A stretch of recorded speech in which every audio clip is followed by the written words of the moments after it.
Good afternoon, everybody. Today, we've got social media preparedness training. I've got Beth Meyer and Haley Pfeiffer here with me from the American Dairy Association Northeast. Great. Thanks so much, Betsy. And good afternoon, everybody. And thanks for joining us. So again, my name is Beth Meyer. Just a real brief introduction. I've been with American Dairy Association Northeast.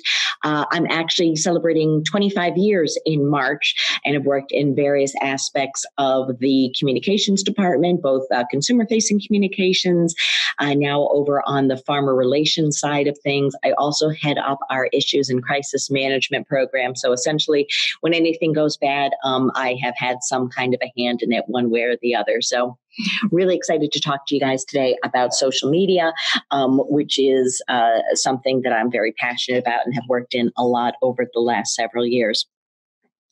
First off, our rules of the road today. You're going to have an opportunity during the presentation and afterwards to ask questions.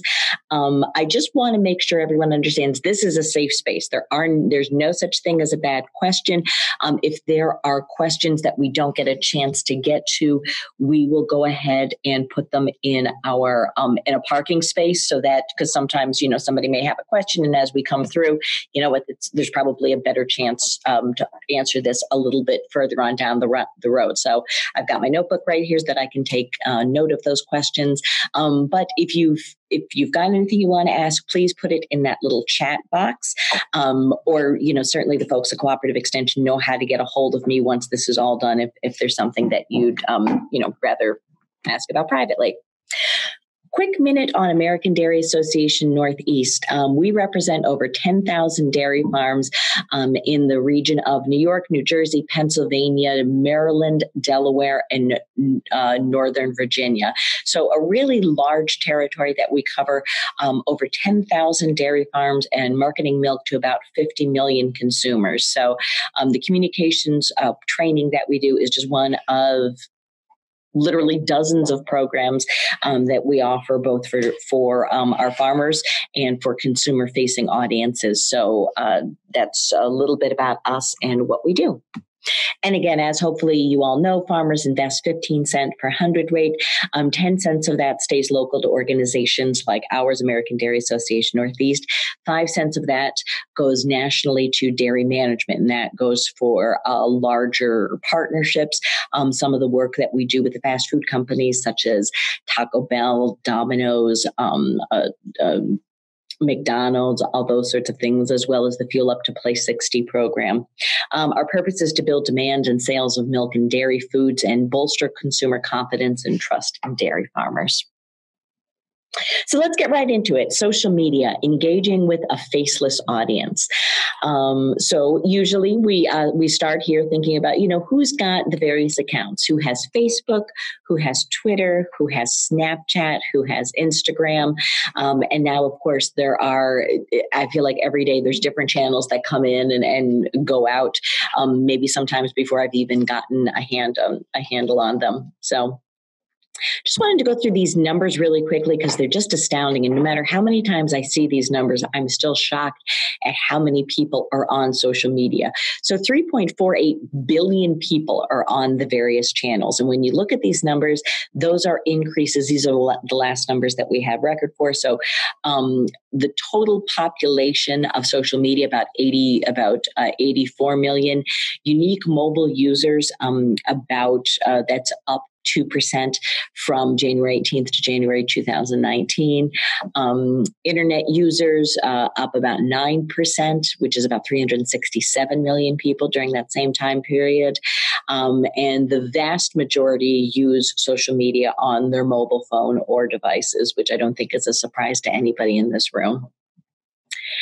So again, why social media? Well, look at these numbers, 1.62 billion number of active Facebook users daily. That's not posts, that is different, that is unique individuals that go on Facebook and share tidbits about their lives.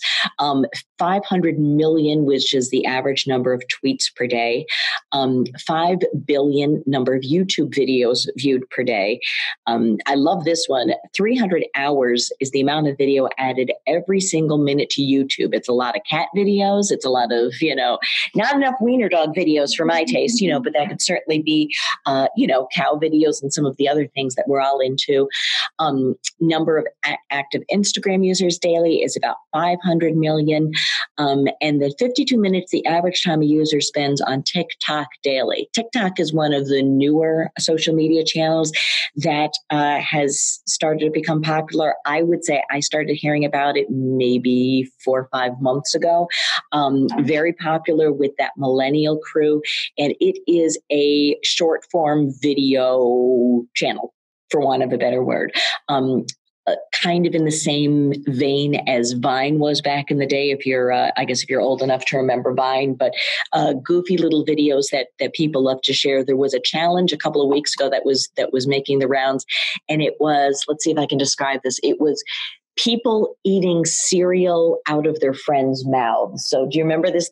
So the person would lie down, on like a plank with their mouth open. Their friend would pour milk and cereal into the lying down person's mouth, and then the friend would eat out of their mouth. Yeah, we're shaking our heads here. It was as disgusting as it sounds, but I figure if kids are going to do something crazy, and they're using it and they're consuming milk while they're doing it, I'm a middle-aged woman and I don't quite understand that, but as long as they're buying the milk, I guess I also don't care all that much either. So where is the younger generation? I joke about this all the time. They're wherever I'm not. So U.S. teens still very active on YouTube and Instagram. So about 85% of them say they use YouTube. Most say they use it most often is about 32%. Instagram continues to be popular. Snapchat is also very popular. Another one that I've never really gotten the hang of, although I know my kids love it. Facebook is very much where a little bit of the older crowd hangs out. I used to joke back in the day that it was where people my age went to find your ex-boyfriend to find out if they were fat or single or, gay and just gave up on women altogether after they dumped you. So some of those things, Twitter, Tumblr, which Tumblr is kind of a short form essay platform. And then Reddit is really just a very fast moving Q&A platform as well. So just giving an idea, if we're looking to reach that younger millennial generation, I would say your best bet is going to be those top three: the YouTube, Instagram, and Snapchat. Facebook, not quite as much. Twitter, I'm a huge fan of, but I'm a little bit ADD, so I like having all the different conversations happen at once. The rest of them, not really such an opportunity to reach them. And again, just another way to talk about the most popular social media accounts. We don't need to go through this. Again, just kind of for your reference more than anything else. So, I wanted to open this up for questions, and we've got a couple people in this room, so maybe we can talk about this right now. So what frustrates you most about social media? And then I guess what excites you about social media? So I'm going to pick on the couple of people that are in the room with me. So Betsy, frustrations, or what frustrates you? What excites you? For me, I think the exciting part is being able to talk with other farmers and really share what's going on my farm and compare it to other farms or ranches across the country. The frustrating thing for me, however, is that I don't feel like I'm reaching the non-farm public. Mm-hmm. No. Yeah, good point. Ms. Haley, what are your frustrations? Let's see. Well, what excites me is I love human interaction. So I get really excited when people like or comment or start conversations with me. It's just fun to pick up random conversations with people. And what frustrates me is I have like a 10-second window to kind of grab people's attention with like a really good post. So finding the right photo that'll catch their eye, or having my caption not be too long, because then they just lose interest. Everyone's just scrolling through it so fast, and it's hard to want to grab their attention quick. Yeah, that's a tough one. Well, and you know what? I think what you captured there is really the the good and the bad, right? The great part is you can do it. It doesn't, even when it costs money, it doesn't cost a lot of money. You can put, just a little bit of money behind a post and really get some great interaction. You can do it in your pajamas. You can do it, as you're, while you're waiting to pick your kid up from track practice, which I'll be doing tonight. So it's great. Because you can, but the flip side of that is everybody else is in their pajamas or looking at it while they're picking up their kids at track practice or spending those 30 seconds on it. So it is the freedom that you get from not having to be face to face with people is also one of the barriers. So hopefully some of the stuff that we're going to talk about today will help, will help people fix some of those things or feel more confident with some of these things. So again, today we're going to focus on content creation, safety tips, handling tough questions online, and online animal activist attacks, which is really a tongue tester. Just fair warning, everything we use in here are dairy examples, but it works the same no matter what. If you had poultry, you could just substitute chicken. I used to do a lot of presentations. I would do a similar presentation for dairy farmers that I would do for school nutrition personnel. And I would say, if I get confused and I accidentally say cow manure, just focus obese children. It's kind of the, you can just like you can kind of intersperse those two things there. So, the rules of the road are the same. The basic tools are the same. It's just a little bit in how you use them. So content creation, first, we're going to focus mostly on Facebook today. Facebook, to me, is really one of the easier ones to use, and it has a lot of really easy tools and applications that you can use. So pro tip for posting content on Facebook and Instagram, the 3 Ps. Think about people, think about posts, and think about your publishing tools. So today we're taking a look on the 3 Ps on Facebook. And if you can look at that little arrow right there, it's pointing at, and I have to decide if it's easier for me to do this with my cheaters or without my cheaters, and I think it's easier without them. That little arrow is going to be facing at insights. So that's where you would find it on your page. And before we get started into this is all if you have a business page, not a personal profile. I really encourage anybody, if you're going to be talking about agriculture, if you really want to build that audience, that you're doing it through a business page and not as much through your personal profile. Not that you can't talk about agriculture in your personal profile. It's a great way to reach people as well. But there's just having a business page allows you to use some additional tools and look at insights, which will make, so you can see how well you're doing if there are things that you need to tweak. So again, so let's pretend that you're on your public facing profile. You're looking at the insights button. All kinds of information that you can see there. So you can take a look. And this right now is, I believe, Elvi Dairy Farms. This is a presentation that my colleague Emma put together, and that's the page that she manages for her family. So you can take a look at, the people who follow your pages. Obviously, the number's an estimate, but, as long as you've kind of got that. So you can say that women, right here, women make up, women and men, they're pretty closely split up. They're 48 to 52. Definitely the majority of the folks that are on this page are that 25 to 34-year-old age group. I think that's a great sweet spot to be in. That's really where, much less, you've got a much lower number there on that teenage to early 20s age group. And then a little bit also on the 35 to 44. 25 to 34, I think people are old enough that they're making, let's hope anyway, by 25, all of their own buying decisions. They're out of school or out of whatever kind of trade training they received, and are really starting to make their way in the world. I think still when you're in your teens, you're still kind of finding yourself and doing crazy stuff, as long as you can get away with it. So that's, some of the information you can get there. When your fans are online, this goes great into scheduling posts. And that's one of the things that we love to talk to farmers about. You take advantage of the tools that you have, just like when you're working on the farm. So you can set up you can even map out all the content you want to do for the next 2 or 3 weeks and say, okay, on Sunday, I'm going to do, Sunday supper, and I'm going to share a recipe every Sunday at 2:00. So people have enough time to make it for dinner that night. You can go ahead and schedule it in there. And what you can do is if you go under the post section, it will show you the good times for what time of day people are online. So if nobody's online if nobody's on your page, on the weekends for whatever reason, then posting on the weekends probably isn't a great use of your time. Looking to see when people are going to be there, and that can also help shape your content.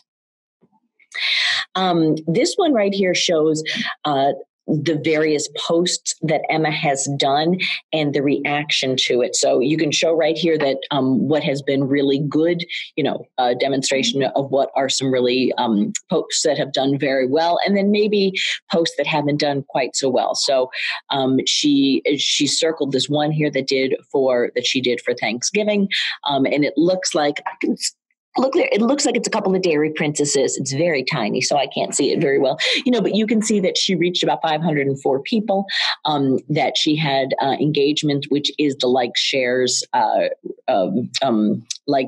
comments, and that it did, that it performed okay. If you look at that one below, that is actually if I remember correctly, that is a job opening where 2,000 cow, 3,400 acre dairy, including a small satellite farm, that reached a lot of people. That, reached over 6,000 people.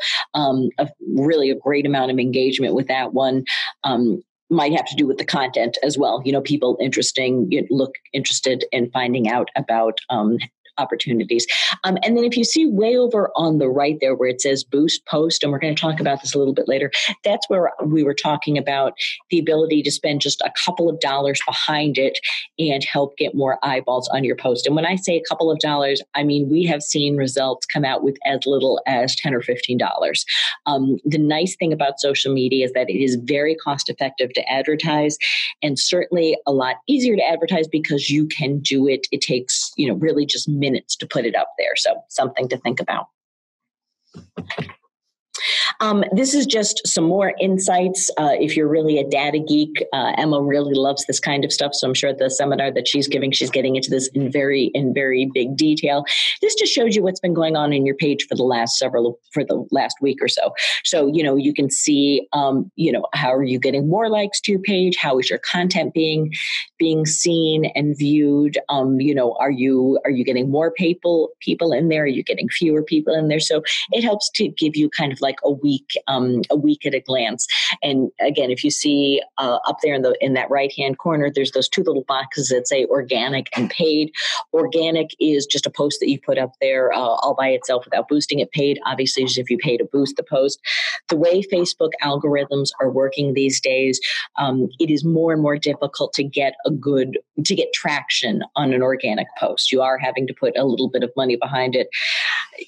That could change in the next couple months. I feel like just as soon as we figure out Facebook, they go and change the algorithms again. But more and more, they've really monopolized on the idea that you have to put a little bit of money about it to get some attention. So this is how you're going to create and boost your post. So, you can just, if you see that little note right there, you hit create, and then you can choose to share now or to boost it. And that's where you would put all of your information in. And then if you want to schedule posts, you click down there and it will show you can schedule it. So maybe I don't want to show this now. Maybe I want to wait because I know that all of the majority of my viewers seem to come early in the morning. So maybe I'm going to, put it in now, get it all set to go. But we're going to do this so that it doesn't show up on people's feeds until 7 a.m. the next morning. And you can go in and schedule that. If you look, you can also backdate it. That's kind of an interesting tool. I know we have done that when we've launched new Facebook pages. So it looks like it didn't just show up one day. It looks like it's been around for a while.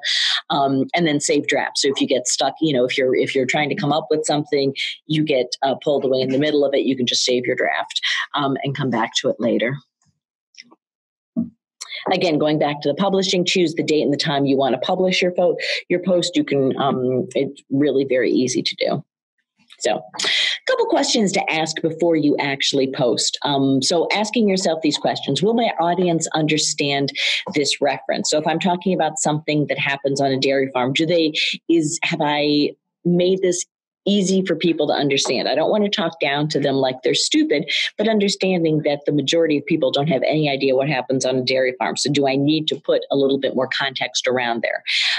Similarly, are emojis and NetSpeak appropriate to use here? So do you want to try to make it a little bit more interesting for people by throwing in some smiley faces or the little crying guy or something like that?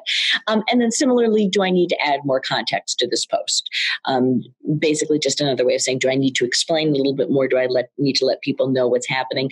The one that I always bring up around this one is years ago, we put a video of, I think, I think it was a picture of a Rotary milking parlor on the company Facebook page. And Rotary milking parlors are cool. We thought we were being really cool.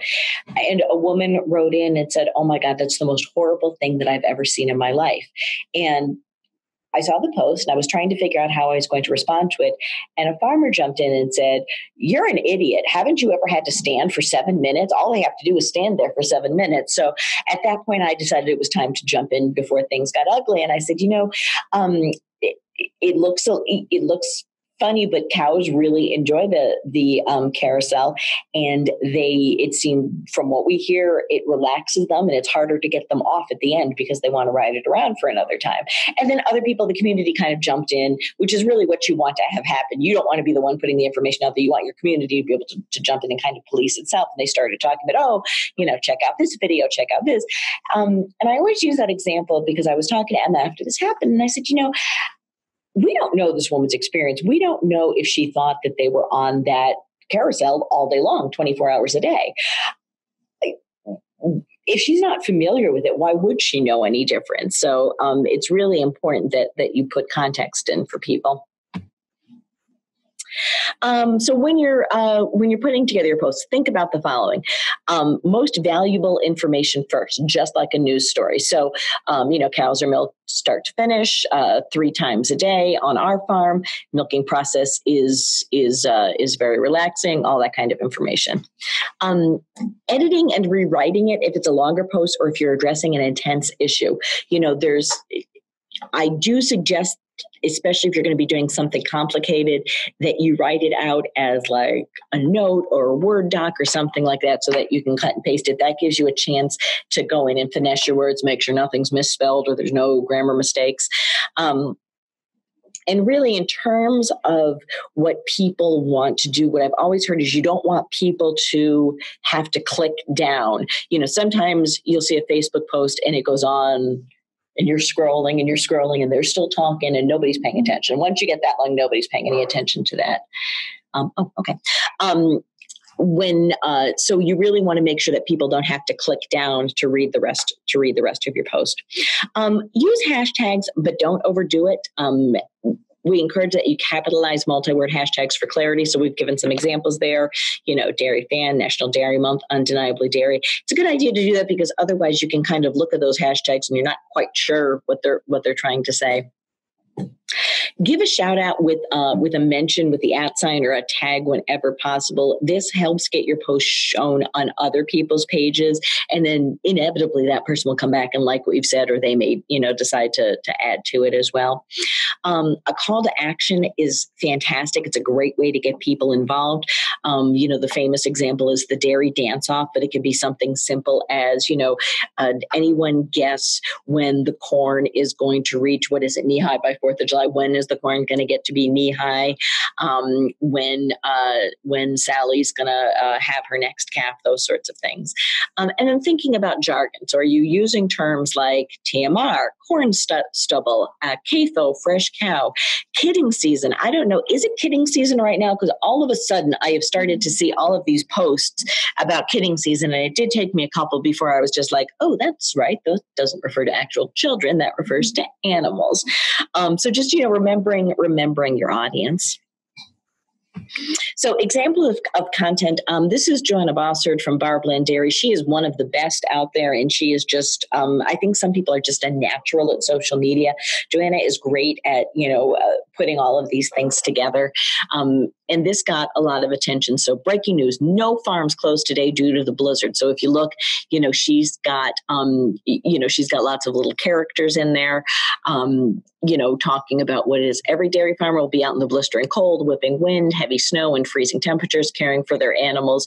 They'll be praying for their machinery to work, non-frozen water pipes, and as they attempt to dig out from the storm for another day. If you know, love, respect, or support a farmer, please say a prayer for them, and feel free to repost this to help others. See, call to action right there. So, really, you've probably seen different variations of this. But if you think about it, people are always talking about snow days. They talk and talk and talk. Oh, I hope we get a snow day. My kids wore their pajamas inside out and threw the ice cubes in the toilet and all that crazy stuff that they do. When the truth is the majority of the world doesn't get a snow day, and it's important to, it's important to remind them of that. So just a really great example of a nice post there.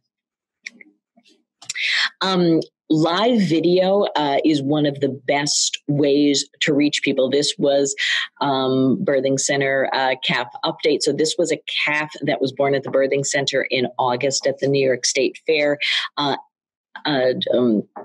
Elvi was one of the farms that was out there at the last state fair. So they did an update on the calf, one of the calves that were born there, just talked about, how they're doing, how big she is now, how much she's eating, all that kind of stuff.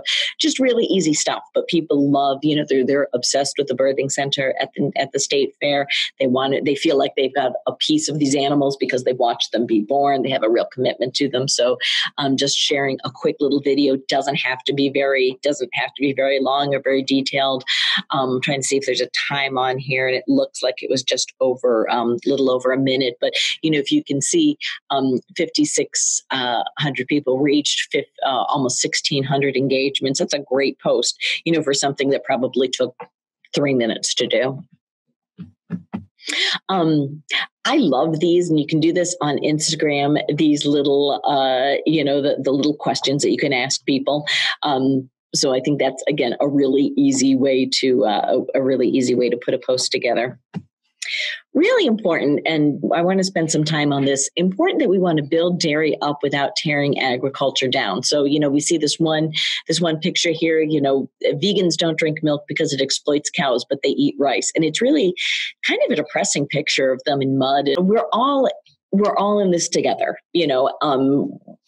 We've got plenty of guys in this region who are crop farmers, and it's not, they need to make a living as well. We can build our own folks up without tearing other aspects down. I think there's a lot of, I know there's a lot of negativity both on social media and just life in general these days. So we really don't need to be adding to it. Okay. Misinformed or hateful posts. This is what I know a lot of people are afraid of, and maybe what keeps them from getting on social media in the first place, because they're afraid that, this is going to help from them. Try to refrain from attacking back, which only brings added information to the misinformation and motivates critics to counter with more outrageous, aggressive campaign. Instead, use this opportunity to establish your own platform for conversation, sharing your farm story, talking about animal care, environmental stewardship, milk quality and safety, and welcome questions and conversations from consumers. People can go, there's a lot of places they can go to for an answer. They can go to Google. We don't want to, if someone is making themselves vulnerable by asking a question, we don't need to pile on them and telling them what a stupid question is, and they ought to be thankful he has something to eat. So really looking at an opportunity to, welcome those questions and that opportunity to have conversations with consumers, which at the end of the day helps to build trust. This probably is a good time to take a quick pause and see if anybody has any questions, either on anything that I've covered so far or something that they're hoping that I get to. There was a question earlier about TikTok. Okay. I'm not sure if I've answered that since then. Yeah, TikTok is very popular right now, short form videos. One of the things that we've been, and I had meant to check this out. one of the challenges with TikTok is nobody's really figured out how to use this as a business platform yet. We are seeing some really great videos and opportunities with individuals using TikTok. So certainly is an opportunity out there. I talked about the whole, eating cereal from your friend's mouth video. So I'm sure there's lots of opportunities to do cute things with your cows or your calves. Anything that you would take video of could work on TikTok. Okay. Great. So what the hashtag? A hashtag, and I'm going to guess nobody in this, well, I know Haley probably doesn't remember this, but we used to call that a number sign. It's used within social media to link similar content together in one stream. So if you search for a specific hashtag, then anyone's content who doesn't have their profile set to private can and will appear within a stream. You can also follow certain hashtags so that any content with that hashtag appears on your wall. So if you ever wonder how extreme animal rights groups find farm personal posts, it's through hashtags. That might be a way. So I know Betsy was talking earlier about trying to reach people outside of her own bubble, maybe searching for similar hashtags. And I don't, off the top of my head, I don't know what they would be kind of in that beef realm. Yeah. I'm thinking about, I know the one that I remember is beef has zip, it's zinc, iron, protein. Is that correct?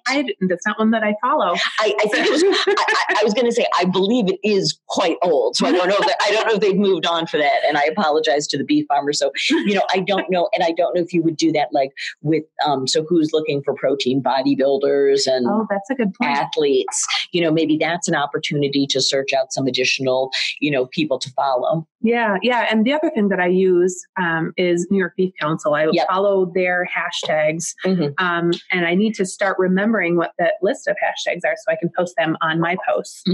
Because, I do the typical Black Angus, beef production, farm her, those things. And I follow those hashtags, but those aren't reaching the public. And I really need to focus on what is the public when they're thinking about beef. Beef is what's for dinner.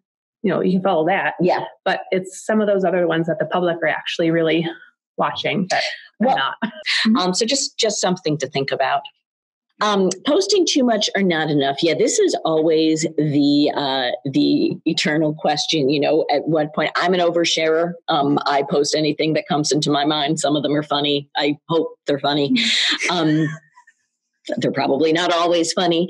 So just a couple things, one piece of the puzzle for determining if people see your posts. Too often seen as weird, annoying, that does sound familiar, can decrease your post presence in streams due to social media algorithms, or followers may just unfollow you. I when I think of this, I think of, our friends who sell, and I hope I'm not going to insult anybody here, who sell like Beachbody or sell Avon or something like that. And every other post is, oh, do you want to have my LuLaRoe leggings? Does anyone want to come, buy my stuff? So, thinking about that, my guess is the average person is not posting too often just because the average person doesn't have time to do that. Not often enough. That's probably where I would guess that most of the folks involved in agriculture are doing.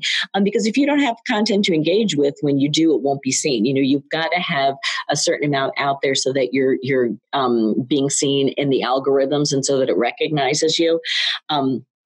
So for Facebook, they say that sweet spot is around 4 to 6 posts per week. So that's not quite one a day, like one every other day.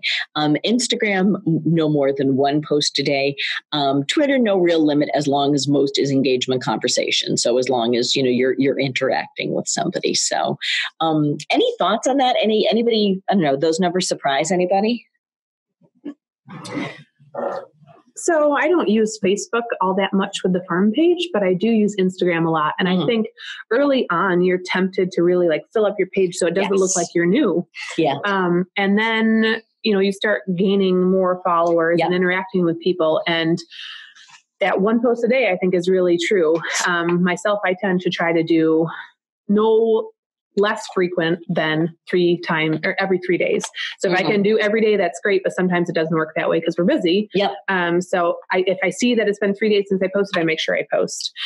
But the real thing is the interaction with stories. Like when I first started really using Instagram, I was like, why? I don't care what these people are doing on their stories. What are they doing? But then you really start to find the whole community. Yes. And the community, you find people. There's this girl in Wisconsin that I interact with, and she's great. She's got a small herd of cows. She homeschools her kids, and it's like we're kindred spirits. We really interact with each other and have a lot of things in common.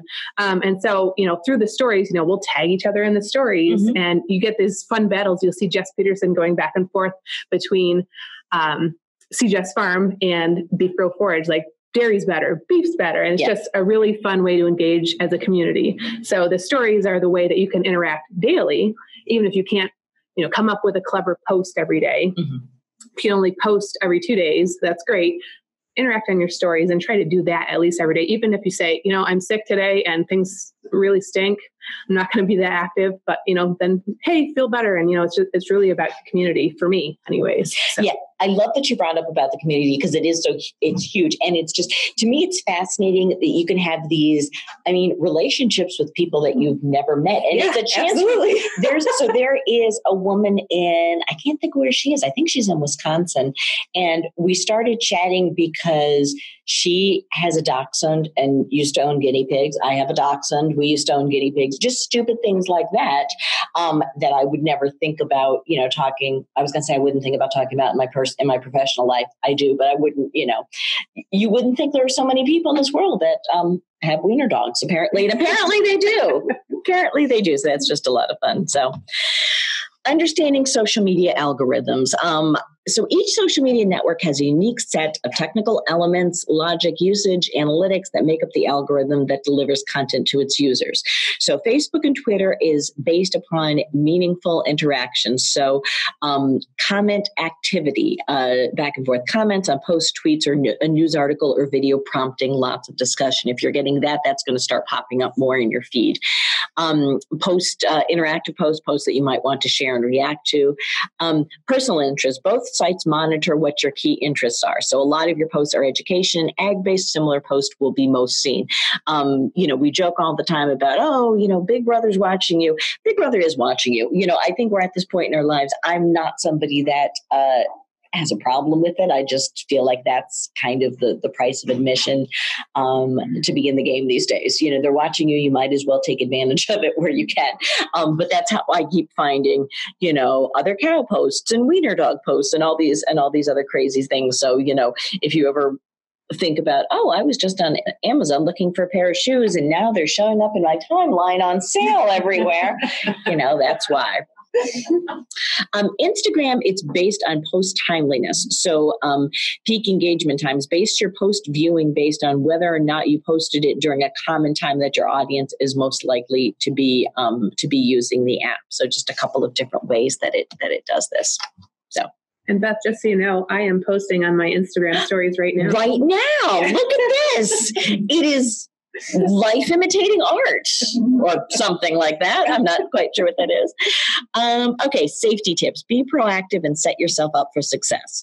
A couple things that I advise everyone who's working in social media to do, as I like to say it, right stinking now. These couple of things should take about 10 minutes if you do all three of them, and it's going to save you a lot of heartache down the road. So first thing, turn off reviews. When to turn off reviews? So positive reviews don't positively impact your business. If they don't help sell products, if they don't increase attendance to on-farm events. So for the majority of dairy farmers who sell milk to a co-op and who don't have like a side tourism business or something like that, I always suggest take off those, just go ahead and shut down the review section. It might be a little bit different, if you're looking to sell beef right from your farm or something, that's something you might want to have there. I have one friend, I have a friend that is a dairy farmer, but they also have a CSA, Community Supported Agriculture, vegetable business. So certainly they want those reviews on there because that helps people find them. So negative reviews are being used to tarnish business without reason. You'll find a lot of times when vegans decide to attack a page, they'll just start leaving, 1-star reviews without relative comment, or just, meat is murder underneath all the reviews. There isn't a way that I'm aware of to take those reviews down when you get bad reviews. So that's why I suggest I'm a little bit, I'm very conservative when it comes to this stuff. If it's not helping me and it has the potential to cause me a headache down the road, let's just turn it off and not even deal with it. Pretty easy to do. You're going to go into Edit Page Info. Click on Templates and Tabs, which is on the left there. Show Reviews, off. That's all you have to do. Scroll through your tab till you see Review. Click on the On button so it switches to off. Bingo. Your reviews are now off. That should take maybe 2 minutes. Facebook automatically creates a community page so people can tag their posts. So what I would suggest is that everybody, when they get off this webinar, just do a quick search and see if there's a community page on their post. So what that means is, say I have Meyer Dairy Farm, and say I have people check in, my people are coming for a day on the farm, but I don't have a Facebook page, but they're writing, hey, spent the day at Meyer Dairy Farm, had a great time. Facebook takes that information and creates a community page. And the problem with a community page is that it's a Facebook page about your farm that you didn't create. And because you didn't create it, you have no ownership on it. So people can put anything they want to on that page, and it looks like it's coming from Meyer Dairy Farm. So you can take ownership of it. This takes a little bit of time, but not a ton of effort. So you're going to go to that little that little box that says Unofficial Page.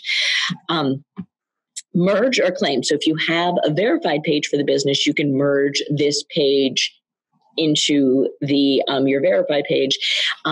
If you don't have a verified page, you can claim this one and verify it. And at that point, you could shut it down. So where this gets a little bit tricky is they'll ask if you want to merge the page or just claim the page with the phone call or documents. That's when it takes a little bit of time. When we did this with one farm because they were getting attacked by vegans, it took a little bit longer than I thought it would because we needed to get in touch with an actual person at Facebook. That's shockingly not that easy. I know people work there. They just don't answer the phone because they had their business phone was set up so that it was, dial. What happens is Facebook wanted to send him a code to the phone so that they could, so that they could claim the page. The way the business phone was set up, you called, it was like press 1 to talk to Sally in accounting, press 2 to talk to the herd manager, press 3. So it took a little bit longer to get that done. So that's why I say do this right now when things are calm so that you know that that you've got this under control. So claim the page. If you don't want to merge the page, then you can claim it by using the phone number on the page. They'll call and give you a code, which I just explained, or you can submit your bill statements. Sometimes if you don't want to do that, there's different ways, like you can send them a copy of your phone bill, something like that, Niagara Mohawk bill that shows that, yes, you are the actual owner of this operation and you can take credit for the page. Implementing banned words to your page. These are words that will automatically get you banned from the page. I think what we decided for this was that we were going to ask if people wanted them, we would email them directly. One of the things that's difficult about the banned word, and it's a whole bunch of 4-letter words and disparaging words, all the variations of rape, if people are old enough to remember George Carlin, the 7 dirty words you can't say on television, all the variations of those. We will send you, if you're interested in this, we'll send this to you. I'm going to encourage you as much as possible. Just click and paste it. Don't try to read through it because I don't care how tough you are. There's something in there that's offensive to everybody. The other thing is I was trying to work with a person at a cooperative one night to get this set up on their Facebook account, and the business email kept rejecting my business email kept rejecting the email because it was vulgar, shockingly. So it can take a little bit to get it through. So to get this done, all you do is you go into settings, you go into general and locate page moderation, add any words that you want blocked. And again, our office has a list available for you to copy and paste. You can also, if you look down there, you can set your profanity filter to strong. I always set it to strong. If people want to talk to you, there's never going to be a legitimate reason that they're going to talk about murder or rape or some of these other things that they're going to say. So, set yourself up for success and get that set up right away. Okay. Handling tough or misinformed questions online. The majority of people want to learn. That doesn't mean their questions aren't intimidating. So this goes back a little bit to what I think you were saying earlier behind me. I get really defensive when I hear people talk about how the public is ignorant and how we need to educate them and they're so stupid and why don't they know anything more? I always bring in this example. My husband works for a company called tickets.com. They don't sell tickets, strangely enough. They sell the platforms that online companies use to sell tickets online. I guess. I did not know that this was a thing in life. I don't understand what he does all day, but I know that the check clears every 2 weeks and it appears to be legal. And, I tell you that story, not to give you insight into my marriage, although it probably does, but, I tell that story because this is something that helps send my kid to college and keeps a roof over my head, and I don't understand what he does all day. So expecting that the general public is going to understand what you do and not have questions, I think is just not a luxury we can have anymore. And ignorance is not stupid. Consumers aren't stupid. They just don't know farming. And why would they? And let's look at that as an opportunity. When we talk about educating people, I keep going back to like 11th grade math that I did very poorly in. And I feel like, okay, you sit there and I'm going to educate you because you're stupid and you don't know anything. And that's not a way to build trust. You wouldn't like it if people came and talked to you about their jobs writing platforms for ticket.com like that, that don't have any impact in your life. So, I really encourage people. I know it's frustrating. I know people asking the same questions over and over again is frustrating and is, can be like, why don't people know this? The whole, do brown cows give chocolate milk? And I always joke that, you know what, you can take that one of two ways. You can say, no, they don't. And God, you're stupid. Now just sit there while I tell you about what it is that I do. Or you can be honest and say they don't, but wouldn't it be great if they did? Because let's be honest, if brown cows give chocolate milk, it would be phenomenal.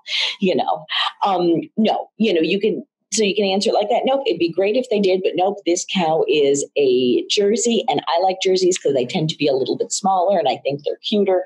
And once you've done that, once you've kind of built that, you've kind of met people where they are, and you've not made fun of them for asking a question, they're going to feel more comfortable asking, you know what, I do have more questions. And I heard Joaquin Phoenix talking the other day, and I don't understand what he was talking about. That's, and really the answer is nobody did because he was stoned, but, and crazy, but, bringing people in. So online, especially, these are good things to know in life in general, but, online, I think it's really important. Do be respectful and polite. Do remember that things can get lost in translation. And we talk about this all the time. Email doesn't have a tone. Text messages don't have a tone. But, there's that whole thing about if you get a text from somebody and there's a period at the end of it, as opposed to no period, that's a whole other thing. For me, that means I have fat thumbs and I just keep hitting buttons. So, understand that somebody might be reading this while they're in line picking their kid up from high school. You don't know what else they're thinking about. And take the time to craft a thoughtful response. Don't, really just everything the opposite. So don't argue. Don't say anything you'll potentially regret later. I call that the grandma rule. Don't say anything that you would not say in front of your grandmother is probably just a good way to go through life. Don't personally attack the commenter. Sometimes the conversation isn't necessarily between you and the person that's asking the question. It's everybody else that's watching that conversation. And, if you are thoughtful and considerate and respectful and the other person isn't, that reflects on them. And that really almost makes you look better, reasonable. Find if there's anywhere we agree. So that's, kind of that chocolate milk example. That's kind of, you have, you love animals. You know what? I love animals too. This is my third generation in a dairy farm, and I can't think of doing anything else with my life because I love getting up in the morning and seeing the cows. maybe we've got we've got differences of opinions about whether or not we should use animals for food. And I respect, the great thing is that we have lots of choices, as opposed to you're just wrong. Bacon is delicious, which is what always comes to my mind, like bacon, like I just feel like that's the whole argument right there. So, know when to take it offline. In a lot of ways, social media crisis management isn't about winning. It's about damage control. The last thing you want to do is spend, hours going head to head back and forth with somebody on a disagreement. I remember we had a member of our dairy fan group, which I'm going to talk about in a little bit, who texted me one morning and said, I'm so tired. I was up to like 2 a.m. arguing with somebody on Twitter. And I said, you know what, bless your heart, you're exhausted. And that person's sleeping just fine because he didn't have a job. I just feel like you need to know when to cut loose. If you're not finding common ground, and just say, look, we're going to agree to disagree. I'm also big on I've reached a point in my life where I just block and ban, baby. I don't need to I'm probably not going to find common ground with a somebody who's far on the other side of the spectrum than I am, that doesn't, that won't eat honey because it disturbs the bees, or won't wear leather shoes or anything like that. We're probably not going to find anything to agree on. I can probably find a lot to agree on with people who think like, boy, I like to eat meat. I like to drink milk. I like bacon, but I hope the animals are treated okay. Because I really don't know. I don't understand anything about that. We can agree on that. We all want the animals to be treated well. And there are things that I can be like, boy, I don't understand that. It doesn't sound great, but I'm going to go with it. And, the example that I have is I was on a dairy farm in Pennsylvania on Friday, and the farmer had 44 head milking, and then about 100 altogether. Smaller farm. And it's like, and then over on the other side of the property, we've got our broiler operation, our organic broiler operation, and we've got about 70,000 chickens in there. And I'm like, oh my God. And I can't wrap my head around what that looks like. We couldn't go in and see because obviously biosecurity reasons, I'm fine with it. I'm not going to not eat chicken because of that, but it's really hard to kind of wrap my head around. Like, I just don't even know what 1,000 chickens looks like. I don't know that I've ever seen more than 10 chickens in one place at a time. So it's just trying to wrap your head around all that. So I say, remember the rule of 3, never send a third reply. A third reply is an argument, not an answer. If it goes that way, don't be afraid to say, you know what, you have a lot of questions. Let's take this offline. Why don't I give you my email? Why don't I give you my phone number?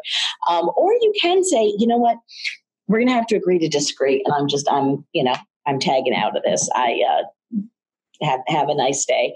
But always being respectful, always, thinking about how you'd like to be treated. Okay. Online animal activist attacks, what to do when they come for you. This is a little bit of an eye chart on the screen. I know the folks at Cooperative Extension have a copy of this chart, but this is basically how I suggest that you respond when you have negative posts, negative comments on a post. First of all, have you discovered a post?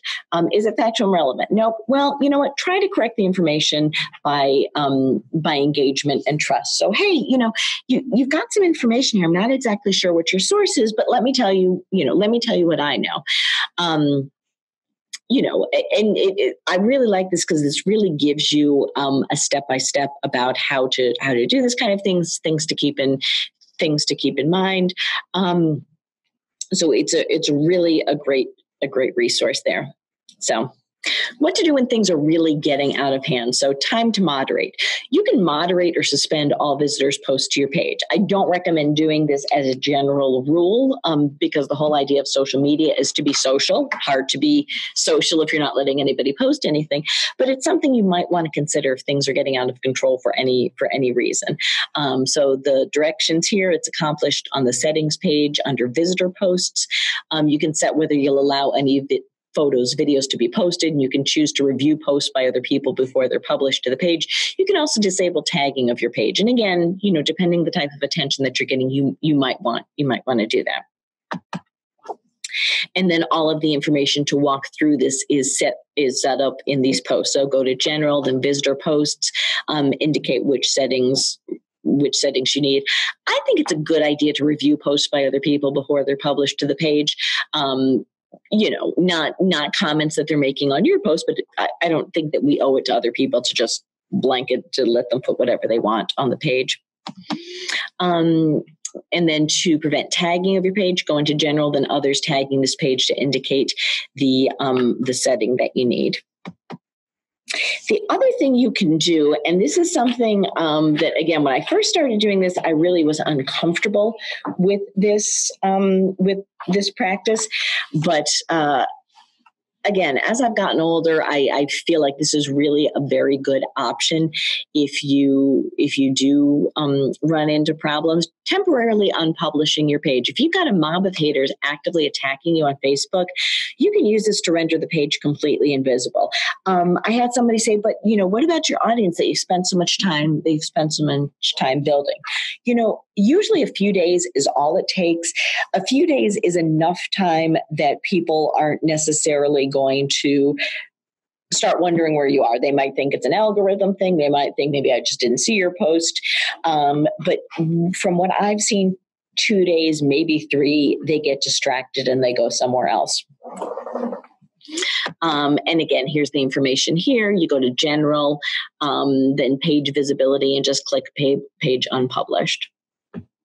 The other thing you can do is restrict countries, and this can really help limit activist attacks. Apparently, all activists, it seems, are from Great Britain or Australia. I'm not exactly sure why. It's a different time zone, and maybe they just I don't think the food's very good. So maybe that's why they're so miserable. But I also recommend this as well. I don't know that it's really necessary that we're reaching out to other countries with our information. Farming seems to be pretty different outside of the U.S. as well. So that also helps protect your page. And again, as I've said, I'm fairly conservative. I don't need any additional. If there are things on my page that aren't going to benefit me, other than just if I don't see an immediate benefit and I see a whole lot of risk for making me crazy, I'm just going to go ahead and put on those country restrictions. Those country restrictions. Now I don't have to think about it, and that's one less thing that I've got to think about. So pretty easy to do that as well. And don't be afraid to ask for help.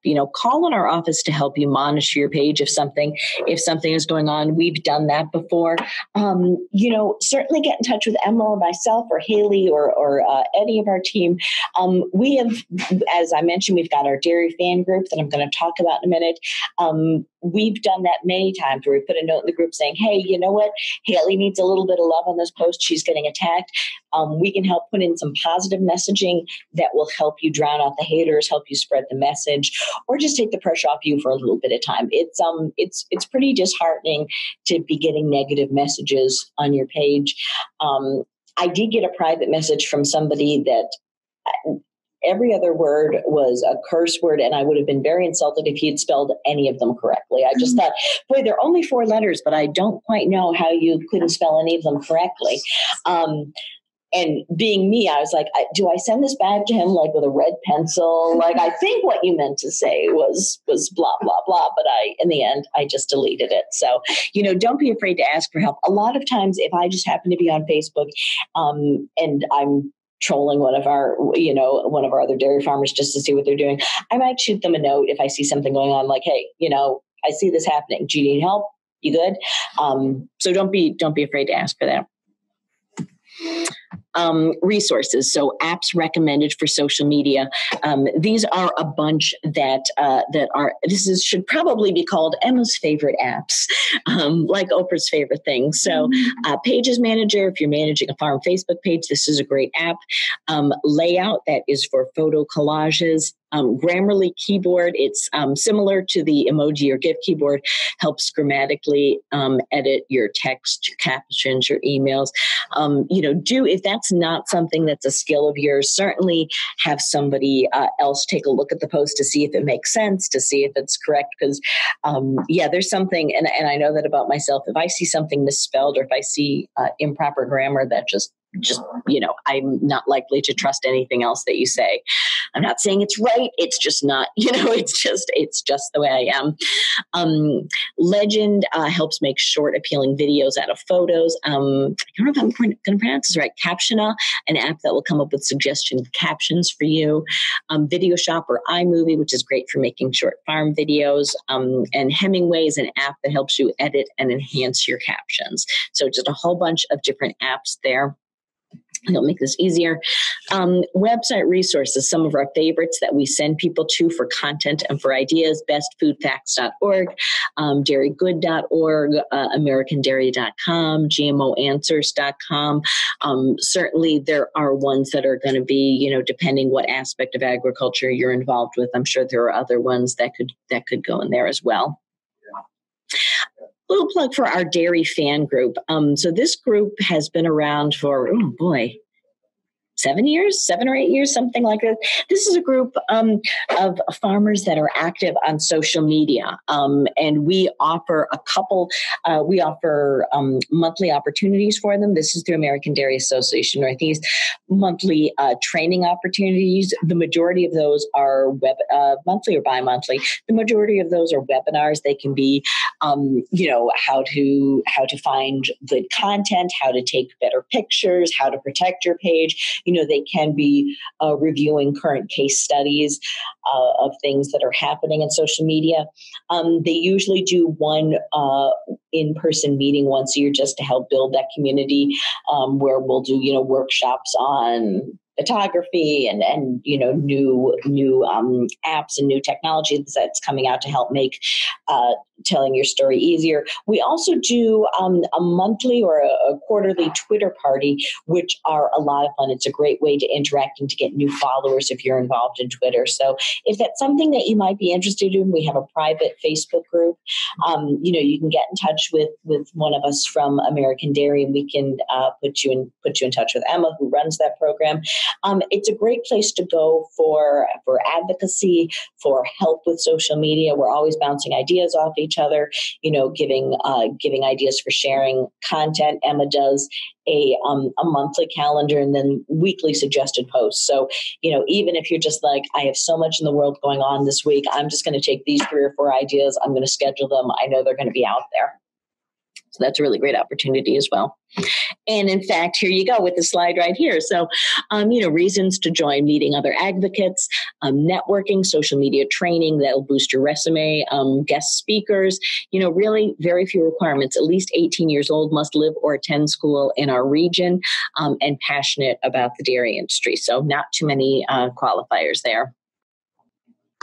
That is everything I have. Shall we open it up for questions?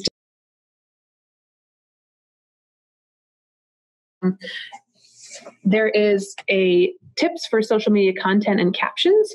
So if you, and Beth and Haley brought this with us today through the Dairy Fan, there's this handout that talks about things do you want to go over this, Beth?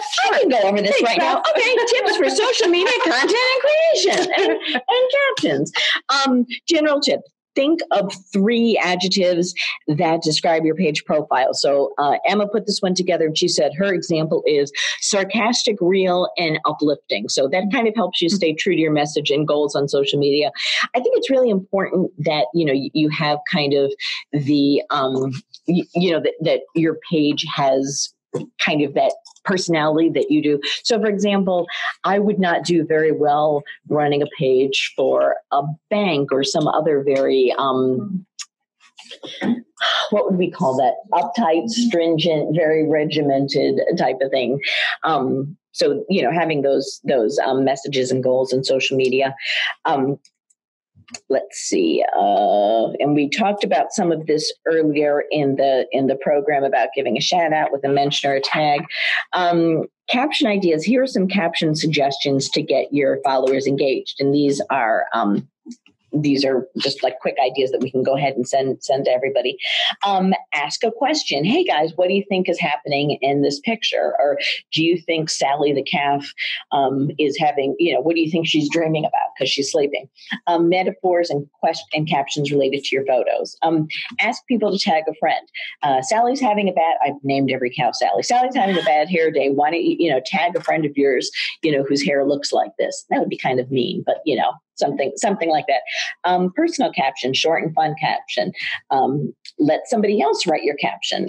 Follow a story or a sequence. Quotes.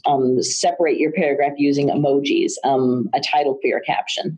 So all of those sorts of things. So really just kind of just kind of some different ideas.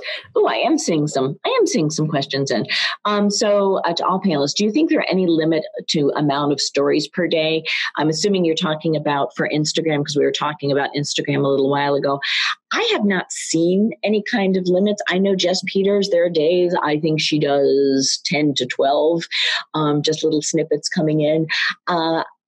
I'll check on that, but I have not seen any kind of recommendation. And that is,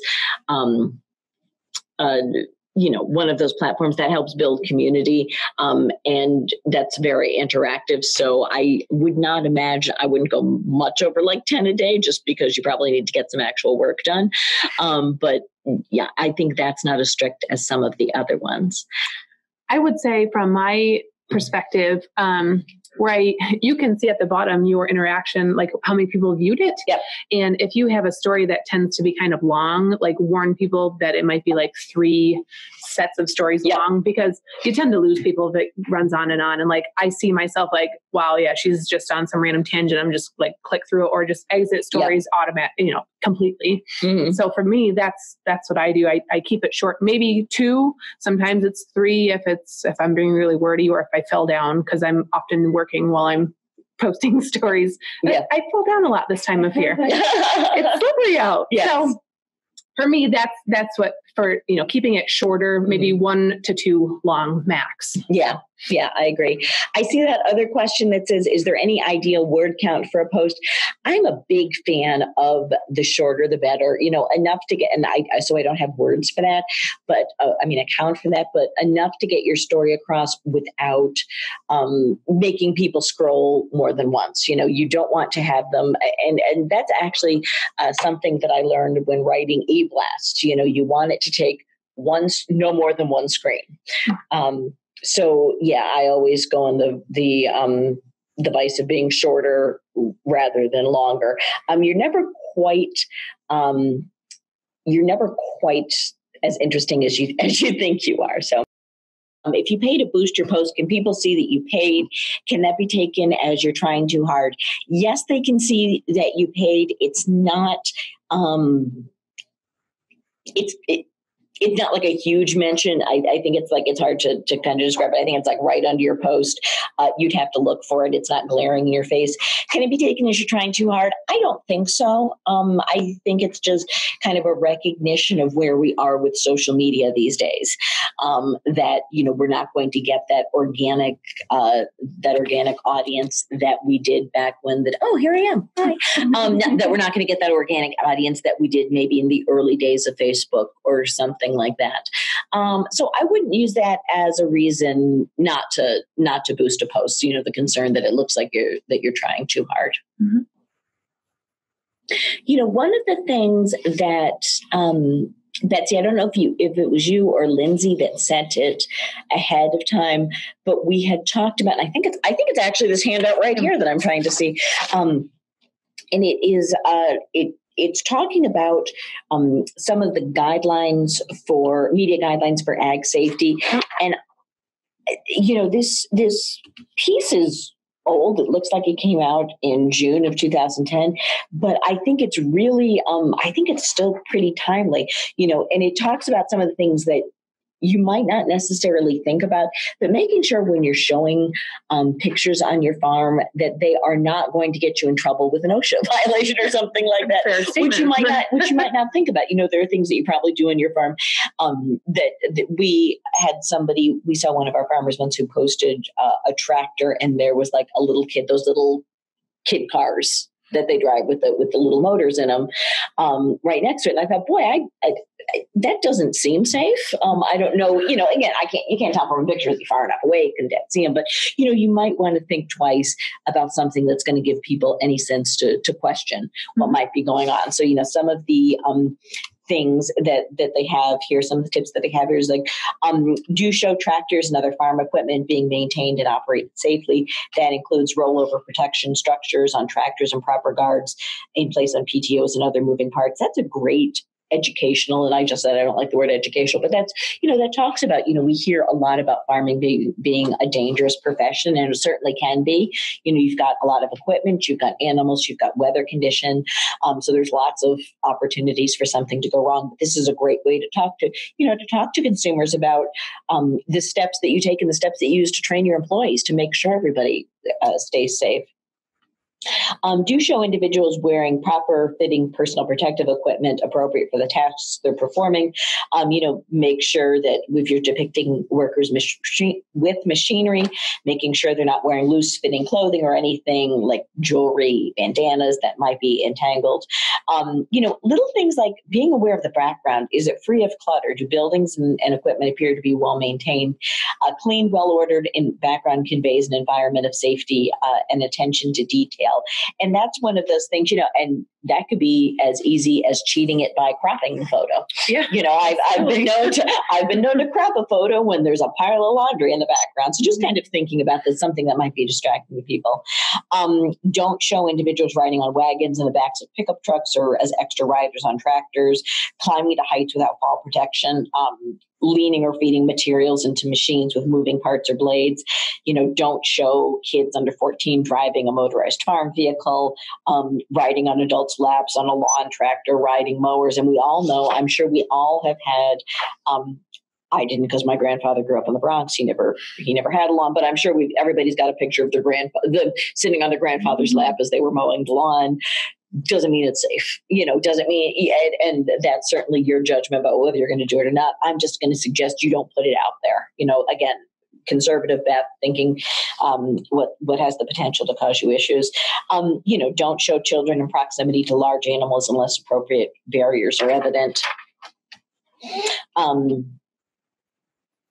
Let's see, what else? I really did like this. When you're talking about when you're writing about this, in the captions, use the word incident rather than accident. Evidence confirms that injuries are both predictable and preventable. Accident implies that the incident was just bad luck. Do explain safety violations and or prevention measures. The grisly details of an injury are only just part of that story. Make the story a teachable moment. Sometimes an injury can be prevented with a simple, inexpensive step. Do follow up on long-term implications of a serious injury, emphasizing the courage of a trauma victim during immediate recovery, and then the outpouring of goodwill following an event can overshadow long-term implications such as economic hardships, post-traumatic stress, and or multiple follow-up surgeries. So that can be, if heaven forbid something like that happens on your farm, think about if that's something you want to continue to communicate with your community on. Don't attribute mishaps on the unpredictable nature of animals, the failure of machinery, or the existence of other inanimate objects. And then don't suggest that unsafe practices are acceptable just because they are family tradition. And, again, we're talking about sitting in grandpa's lap while you're riding on the riding mower. I think we all know that that's probably not terribly safe. Whether or not you choose to do that is certainly your own decision. And it's, there are a lot of questions, a lot of attention being paid right now to workers on dairy farms and how they're treated and things like that. And these are just kind of simple, subtle ways that you can help reinforce that everybody that works on my farm, we have safety trainings. We make sure they have the proper preventative protective equipment. We make sure that, they know what to do if a situation happens. And that's just another kind of a subtle way to explain how you care for your employees and that you treat them like members of the team and counteract some of that narrative that, maybe farmers don't treat their employees very well or things like that. So, yeah. All right. So I don't see any more questions in the chat box. So we're going to thank Beth and Haley for coming here today and talking with us and leading us through social media. Beth, do you want to give one more shout out to how to get a hold of you? Sure. You can get a hold of us through American Dairy Association Northeast. The office phone number, probably the easiest way to get us, 315-472-9143.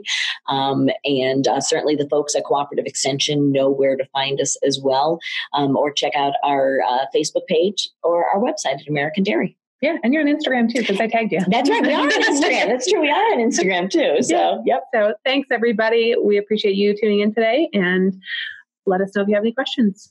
Thanks so much.